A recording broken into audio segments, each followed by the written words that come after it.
On 6 September 1995, Prince William arrived at Eton College, probably the most famous public school in the world, having successfully passed his common entrance exam.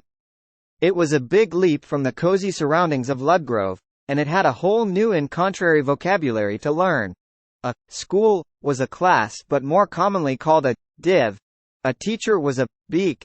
Homework was called U's. Chambers were 11s, and the smart outfit he wore, marked with his name and laundry number, was called formal change.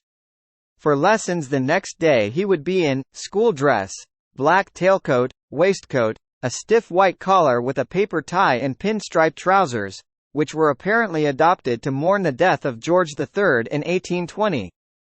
Once upon a time, having the right name was enough to guarantee a place in this bastion of privilege. But while that was no longer true when William joined the school, it had no shortage of boys with their own grouse moors and salmon rivers, 2 or 3 houses and a brace of Range Rovers. Be that as it may, the education and the quality of the teaching staff, the academic and sporting facilities and the opportunities it provided were second to none. It also boasted 3 theaters, 2 concert halls, 2 major libraries, and intranet and computer terminals in every boy's room. Charles and Diana delivered him to the school together, along with Harry, in a public display of smiles and family alliance. As well as the daunting prospect of being a new boy in a new school that was almost 10 times the size of the old one, William was also aware that everyone would be curious about him and that everyone would know what was going on in his family. On top of that, he had the press cameras to cope with and the inevitable anxiety about leaving his parents. It was more than the average 13-year-old had to handle on his first day at a big school. Despite their differences, Charles and Diana were united in their choice of this next school for William, and in their choice of housemaster, the most significant adult in every Eton boy's daily life. Just as Gerald and Janet Barber had been key in seeing William through uncomfortable times at Ludgrove, Dr. Andrew Gailey, who presided over ALHG, houses are known by the housemaster's initials, proved to be another exceptional figure, whose support of William through the next 5 years, and beyond, was nothing short of heroic. An Irishman with a good sense of humor, vital, particularly when Harry joined his brother 3 years later, he is a historian and has written numerous books on Anglo-Irish relations. It was a case of the right man being in the right place at the right time. The town of Eton and the school are interwoven, and many of the buildings and shops in the high street are owned by the school. At the top of the high street, a footbridge across the River Thames links Eton with Windsor, and thereafter, Windsor Castle, the Queen's main residence. William would often walk to the castle to have tea with Granny and Grandpa, braving the local youth, who used to take delight, and still do, in duffing up anyone they suspected of being Etonian. In the past, boys were only allowed into Windsor in formal change. Now, they are only allowed across the bridge if they are not wearing any sort of uniform. Teenagers in jackets and ties are about as inconspicuous as zebras in a pride of lions. In stark contrast, when the Prince of Wales was at school, he didn't see any of his family for months on end. At the Duke of Edinburgh's insistence, he was sent to Gordonston in the northeast of Scotland, hundreds of miles from everyone and everything that was familiar. It was a Spartan regime, including runs before breakfast and cold showers, and he was profoundly unhappy there. He would never have let William suffer the same fate. While the scholars, or collegers, inhabit college and eat in the most magnificent room in the school, the rest of the boys, known as oppidans, are distributed between 24 boarding houses scattered about the town, typically with 50 other boys, 10 to a year group. But unlike most schools of its type, there are no dormitories.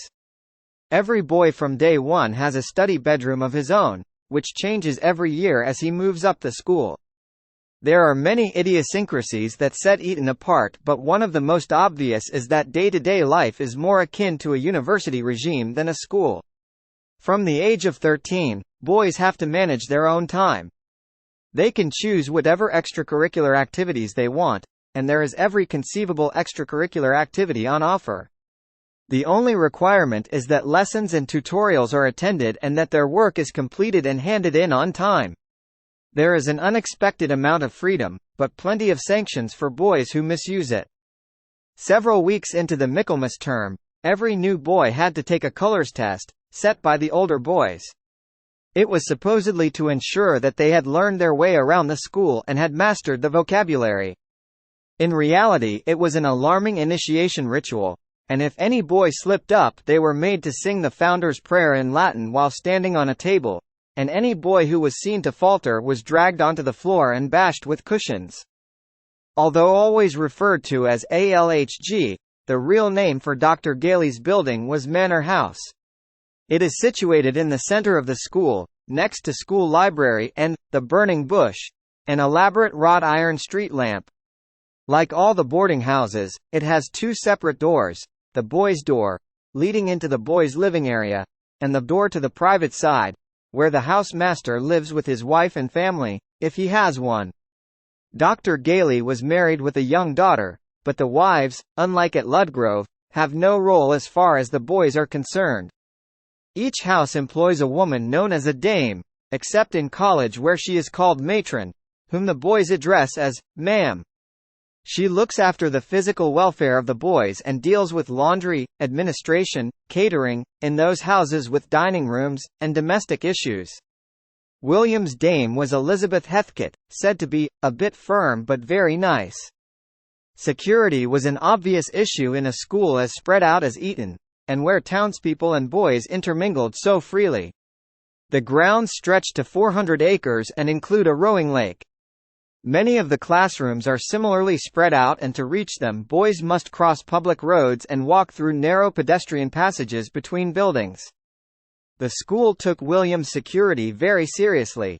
When a boy idly sitting at his bedroom window spotted William walking down the street, he thought it would be funny to point a laser pen at him. Seeing the red dot homing in on its target, William's PPOs immediately thought he was a sniper. The boy found himself looking down the barrel of a much more serious weapon, and, rumor had it, was soon looking for a new school. Every boy was visible to the outside world on a daily basis, yet because the school had such a long history of educating children of the rich and famous, including princes from other parts of the world, the arrival of the Queen's grandson was not entirely out of the ordinary.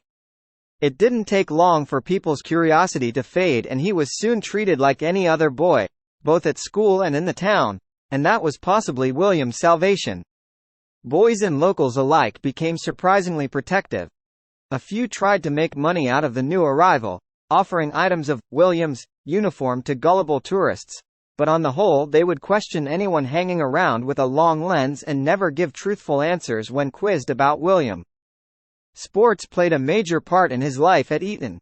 Boys are divided into two groups during the summer. Those who choose to row are called wet bobs. Those who play cricket are dry bobs. He chose rowing, but swimming was where he excelled.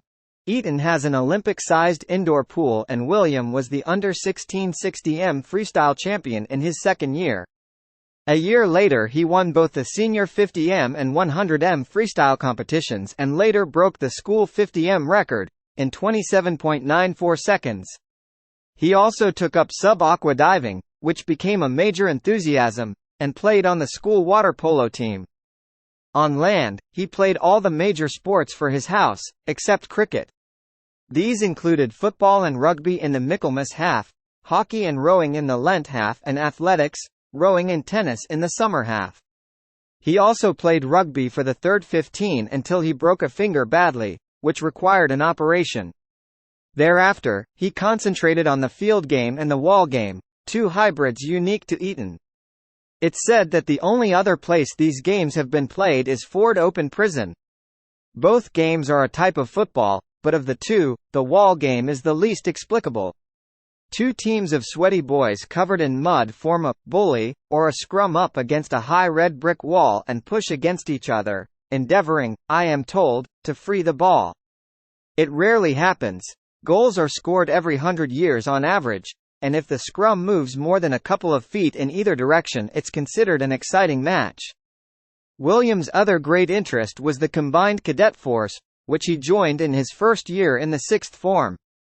His father came to watch the CCF tattoo on College Field in the summer of 1999, when William won the Sword of Honor for the top first-year cadet. But possibly his greatest achievement was being elected a member of POP, bestowed on the best-liked and most successful boys in the final year. There are only 19 members. It used to be a debating society, but today it consists of prefects elected by their peers, and with the title they receive all sorts of privileges, including the right to wear wing collars, white bow ties, spongebag trousers and colorful waistcoats of their own choice. William had several, including one with the design of the Union Jack.